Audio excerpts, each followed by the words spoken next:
Hello' everyone, আপোনালোকৰ ভালনে? আমাৰ সকলোৱে ভালেই। আজি হোৱাইট পনীৰ বনাব লৈছোঁ। চাওকচোন কি দিছোঁ, কি দিছোঁ। কাজু দিছোঁ, পিঁয়াজ দিছোঁ, গাখীৰ দিছোঁ, ধনিয়া গুটি, জিৰা গুটি, লং ইলাচি, দালচেনি অকণমান লৈছোঁ, মিট মছলা লৈছোঁ আৰু জিৰা 1 চামুচ, জিৰা পাউডাৰ 1 চামুচ লৈছোঁ, নিমখ, ৰচুন এটা, পিঁয়াজ, জলকীয়া 3টা লৈছোঁ। গোটেইখিনি এটা ভালকৈ ভাজি মিক্সিত গুড়ি কৰি ল'লোঁ। এতিয়া এই মিশ্ৰণটো আকৌ ভালকৈ ভাজি লৈছোঁ। এতিয়া বহুত এইদৰে ভাজি ল'ব লাগিব।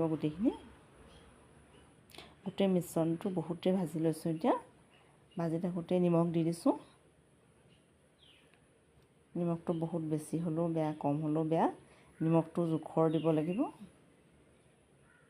এতিয়া সিজিছেগৈ আৰু মছলাখিনি গোটেইখিনি এইদৰে সিজিলত এতিয়া পনীৰ দি দিলোঁ।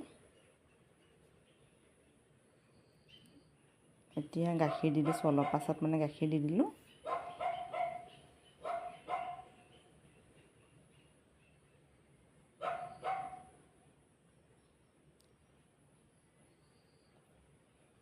এতিয়া অলপ পাছত কি কৰিলোঁ, মিট মছলা অকণমান দি দিছোঁ 1 চামুচ আৰু জিৰা দিছোঁ 1 চামুচ।